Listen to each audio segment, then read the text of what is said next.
Hello guys, welcome to target study IQ. आज हम बात करने वाले हैं स्टेट गवर्नमेंट राज्य सरकार पार्ट 1 क्लास 16 की। आज हम पढ़ेंगे state planning commission, special status states जैसे विशेष राज्य दर्जा, Punjab reorganisation act, finance commission, समान नागरिक संहिता जैसे महत्वपूर्ण सवालों को। तो चलिए शुरुआत करते हैं। आज का पहला सवाल है, कौन राज्य योजना बोर्ड के अध्यक्ष के रूप में कार्य करता है? Who serves as the chairman of the state planning board? तो इसका सही आंसर हो जाएगा मुख्यमंत्री। तो स्टेट प्लानिंग कमीशन को हेड करते हैं मुख्यमंत्री उस राज्य के। यह आयोग राज्य सरकार को मदद करती है एक विकास नीति बनाने में तथ्यों के आधार पर, जैसे राज्य में सामान कितना है, पैसा कितना है और कामगार लोग कितने हैं। अगले प्रश्न की बात करते हैं। अगला प्रश्न है, राज्यपाल द्वारा जारी किया गया अध्यादेश किसके द्वारा अनुमोदन के अधीन है? The ordinance issued by the governor is subject to approval by whom? तो इसका सही आंसर हो जाएगा राज्य विधानमंडल, स्टेट लेजिस्लेचर। अध्यादेश बनाने की शक्तियां राज्यपाल को अनुच्छेद किसके तहत मिली हैं? तो अनुच्छेद 213 के तहत मिली हैं। जब भी कोई अध्यादेश राज्यपाल द्वारा दिया जाएगा तो वह राज्य विधानमंडल के अधीन होगा। अगले प्रश्न की बात करते हैं। अगला प्रश्न है, राज्यपाल को पद की शपथ किसके द्वारा दिलाई जाती है? By whom is the curse of office administered to the governor? तो इसका सही आंसर हो जाएगा ऑप्शन नंबर डी, उच्च न्यायालय के मुख्य न्यायाधीश, chief justice of the high court. Governor को शपथ दिलाते हैं उच्च न्यायालय के न्यायाधीश, और अगर मुख्य न्यायाधीश उपलब्ध ना हो तो सीनियर मोस्ट जज जो होते हैं उस कोर्ट के, वो दिलाते हैं शपथ। आर्टिकल 156 के तहत गवर्नर को राष्ट्रपति अपॉइंट करता है और वह तब तक रहता है जब तक राष्ट्रपति उससे खुश हों। अगले प्रश्न की बात करते हैं। चौथा प्रश्न है, राज्यपाल द्वारा जारी अध्यादेश विधानसभा द्वारा कितने समय में पारित करना होता है?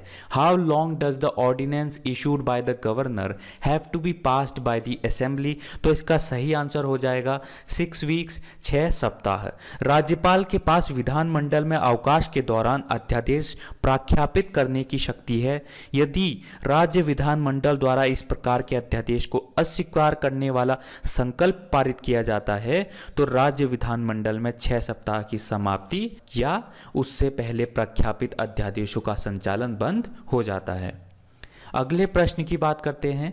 अगला प्रश्न है, राज्य लोक सेवा आयोग के सदस्यों की नियुक्ति कौन करता है? Who appoints member of the state public service commission? तो इसका सही आंसर हो जाएगा राज्यपाल। किसी लोक सेवा आयोग के अध्यक्ष और अन्य सदस्यों की नियुक्ति संघ आयोग या संयुक्त आयोग के मामले में अध्यक्ष द्वारा और राज्य आयोग के मामले में राज्य के राज्यपाल द्वारा की जाएगी। अगले प्रश्न की बात करते हैं। अगला प्रश्न है, निम्नलिखित में से किस राज्य का विधानमंडल द्विसदनीय है? विच of the following state legislature is bicameral? तो इसका सही आंसर हो जाएगा महाराष्ट्र। हाल ही में 6 राज्य ऐसे हैं जिनमें द्विसदनात्मक विधानमंडल है। पहला हो जाएगा आपका आंध्र प्रदेश, दूसरा हो जाएगा आपका बिहार, तीसरा हो जाएगा आपका कर्नाटका, चौथा हो जाएगा आपका महाराष्ट्र, पांचवा हो जाएगा तेलंगाना और 6th हो जाएगा आपका यूपी। तो ये 6 राज्य हैं जिनमें द्विसदनीय विधानमंडल है। अगले प्रश्न की बात करते हैं। अगला प्रश्न है, निम्नलिखित में से वह कौन सा राज्य है जिसे विशेष संरक्षण प्राप्त नहीं है, भले ही कुछ मामलों में संविधान में कुछ भी कहा गया हो? Which of the states do not have special protection even if in some cases anything is said in the constitution? तो इसका सही आंसर हो जाएगा गोवा। विशेष राज्य का दर्जा केंद्र द्वारा उन राज्यों को दिया जाता है जो पर्वतीय क्षेत्र हैं, रणनीतिक अंतर्राष्ट्रीय सीमाओं में आते हैं, आर्थिक पिछड़ापन से ग्रसित हैं। यहाँ विशेष विकास बोर्ड स्थापित करने, स्थानीय सरकारी नौकरी, शैक्षिक संस्थानों आदि में आरक्षण जैसे कुछ विशेषाधिकार दिए गए हैं। इन्हें केंद्र बजट का 30% जो सहायता होती है वो अनुदान में मिलती है, ग्रांट फंड एड होती है। अगले प्रश्न की बात करते हैं। अगला प्रश्न है, किसी राज्य को विशेष दर्जा प्रदान करने में केंद्र सरकार का निहितार्थ निम्नलिखित में से क्या होता है? What is the implication of the central government in granting special status to a state? तो इसका सही आंसर हो जाएगा ऑप्शन नंबर डी, उपरोक्त ए और बी दोनों, both A and be above. तो ए में क्या लिखा है? ए में लिखा है केंद्रीय सहायता का अधिकांश प्रतिशत जो होगा वो सहायता अनुदान के रूप में होगा। The percentage of central assistance will be in the form of grant in aid. दूसरा लिखा है कुल सहायता की प्रतिशतता के रूप में ऋण की राशि कम होगी। The amount of loan as percentage of total assistance will be less. तो इसमें क्या होता है, जो आपको असिस्टेंस मिलती है, जो आपको ऋण की राशि कम होती है और जो आपको ग्रांट फंड के रूप में मिलता है वो ज़्यादा मिलता है। अगर हम स्टेट्स की बात करें, स्पेशल कैटेगरी स्टेट्स की बात करें, तो अरुणाचल प्रदेश है, आसाम है, हिमाचल प्रदेश है, मणिपुर, मेघालय, मिजोरम, नागालैंड, जो आपके 7 सिस्टर्स हैं वो तो हैं ही। फिर उसके बाद उत्तराखंड है। अगले प्रश्न की बात करते हैं। अगला प्रश्न है, किस साल पंजाब और हरियाणा राज्यों का गठन पंजाब पुनर्गठन अधिनियम द्वारा किया गया? On which year the states of Punjab and Haryana were constituted by the Punjab reorganisation act? तो इसका सही आंसर हो जाएगा 1966।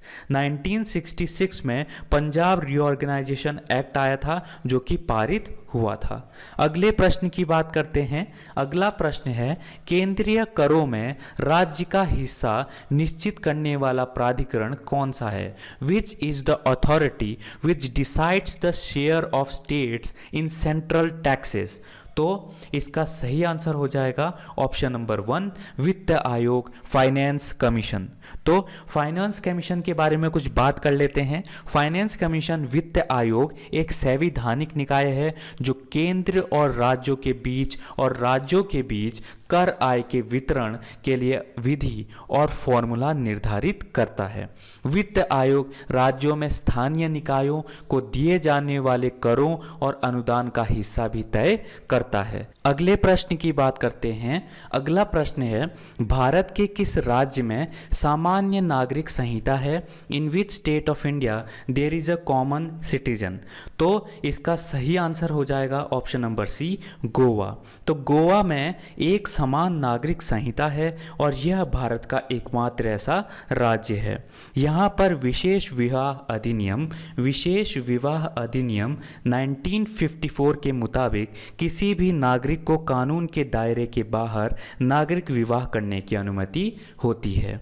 अगले प्रश्न की बात करते हैं। अगला प्रश्न है, भारत में किसी राज्य में राष्ट्रपति शासन लागू किया जाता है जब when presidents rule is imposed in a state in India? तो इसका सही ऑप्शन क्या हो जाएगा?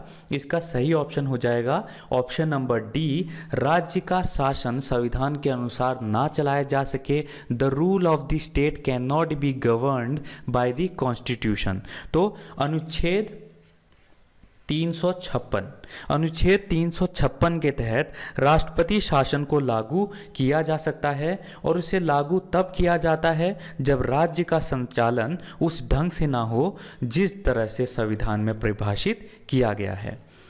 अगले प्रश्न की बात करते हैं। अगला प्रश्न है, भारतीय संविधान में अल्पसंख्यकों को मान्यता किस आधार पर दी गई है? On what basis is the recognition of minorities in the Indian constitution? तो इसका सही आंसर हो जाएगा कुल जनसंख्या के साथ उस वर्ग की जनसंख्या का अनुपात, ratio of population of that class with total population. भारतीय संविधान का अनुच्छेद 29 अल्पसंख्यकों के हितों के बारे में बात करता है और कहता है कि नागरिक जिनकी भाषा, धर्म, जाति बहुत कम है, हम उन्हें संरक्षित करते हैं। अगले प्रश्न की बात करते हैं। अगला प्रश्न है, भारत में राजनीतिक शक्ति का मुख्य स्रोत है is the main source of political power in India? तो पॉलिटिकल पावर की मुख्य स्रोत क्या है? तो इसका सही आंसर हो जाएगा लोग, पीपल, जनता। तो इसका सही ऑप्शन जनता हो जाएगी। अगला प्रश्न है, निम्नलिखित में से वह राज्य कौन सा है जिसे भारत का सबसे पहले भाषाई राज्य कहा गया है? विच of the following is the state which is called the first linguistic state of India? तो इसका सही आंसर हो जाएगा आंध्र प्रदेश। अगर आज़ाद भारत की बात की जाए तो पहला भाषाई राज्य आंध्र प्रदेश था, जो कि 1953 में आया था। तो आंध्र प्रदेश को पहला भाषाई राज्य कहा जाता है। तो गाइज ये थे आज के टोटल 15 क्वेश्चंस। अगर आपको पसंद आए तो प्लीज़ लाइक कीजिए, शेयर कीजिए, सब्सक्राइब कीजिए। Thank you so much and God bless you all.